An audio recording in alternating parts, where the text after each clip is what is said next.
he's capable of that? Sure, I do. I think that there are teams that would step up and pay Mitch Marner north of $14 million.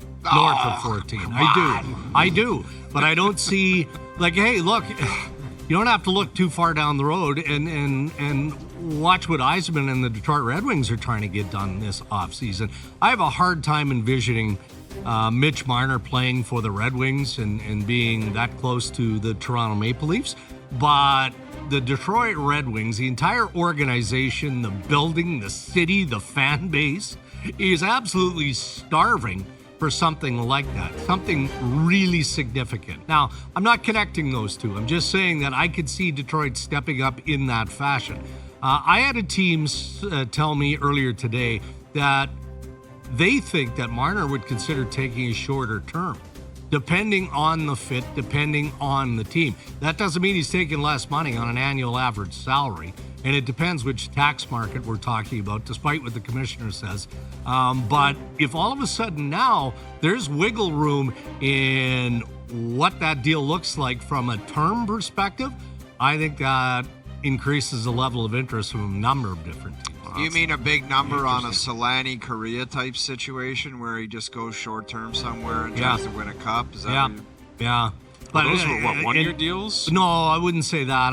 I think you gotta go in that 3, 4, 5 year range. And I'm not saying that that's what Marner wants, but I think that there are teams out there that would prefer that and might spend a little more to convince him to do that. But you're never going to make up the money that you would, get in either that 8th year or even the 7th year as a true unrestricted free agent. Yeah, that's the crazy part is depending on what he wants. Is there any chance, I mean, again, him going to unrestricted free agency, if he does want that 8th year, do you think they've got to have that conversation with the Toronto Maple Leafs and say, let's do a sign and trade if it's not going to be in Toronto? Well, and honestly, I think that's part of what I was alluding to earlier, Noodles, is how interesting it's going to be for Brad Treliving. I mean, that has to be a consideration. Now, does it make sense for the Maple Leafs to move Marner's rights? You get a 4th or a 5th round draft pick, so the team can get to him earlier. And no, that doesn't make a whole lot of sense. I mean, I could understand, I guess, doing that. But what if there's an actual trade here and Marner is willing to negotiate, an extension, and he does get that 8th year if that's attractive to him with the team that he wants to play with, and you're helping that team by maybe getting a player or a couple of players that are actually going to help the Toronto Maple Leafs in the process as well. I think that everything, absolutely everything from Toronto's perspective has to be considered. Yeah, that makes a lot of sense for the Leafs. Yeah. And I would think for Marner. I mean, there have been reports that the relationship is frosty or whatever, different terms. I don't see how that makes any sense if we're dealing with business. Right. And what could possibly be? I get that they asked him to waive at some point. Well, when a guy doesn't want to re-sign, why wouldn't anyone? That's what an organization does. That's what I'm does. saying. Like, it's not. So they didn't stupid. treat Mitch poorly, to my knowledge. I mean, maybe he has a different impression of this.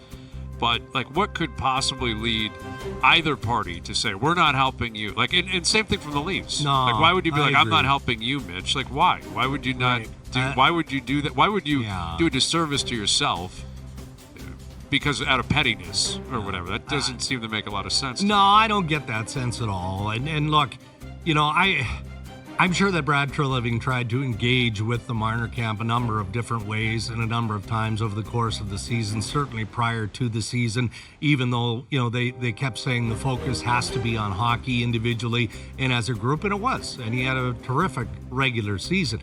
And I'm sure that there were at least discussions with Ferris and Treliving that maybe weren't specific to the development of a trade, but the possibility of a trade. But I do know that Marner more or less was blindsided by the Carolina scenario at the trade deadline. But not to a point, I don't think, where there's hard feelings or that would interfere with anything. I kind of remain status quo on this front.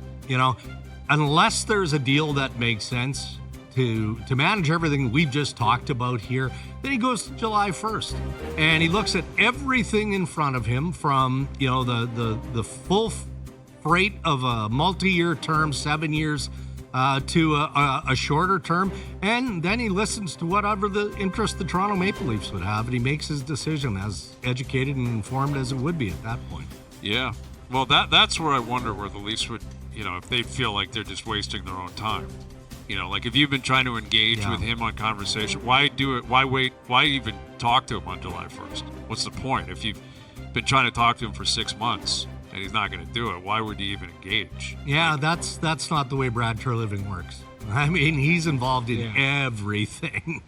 So, right, but at what point would you think this guy's just kind of are they using us to prop something? Like that's what I'm saying. I get it, Brian, but look, it's not like Brad Treliving and Darren Ferris aren't having conversations this week or next week. Like, I mean, it's not broken phone. Those guys can. I'm not saying there's negotiating, and maybe it's one conversation. That's all you need, and you know that he's not signing in Toronto, regardless of what the deal looks like.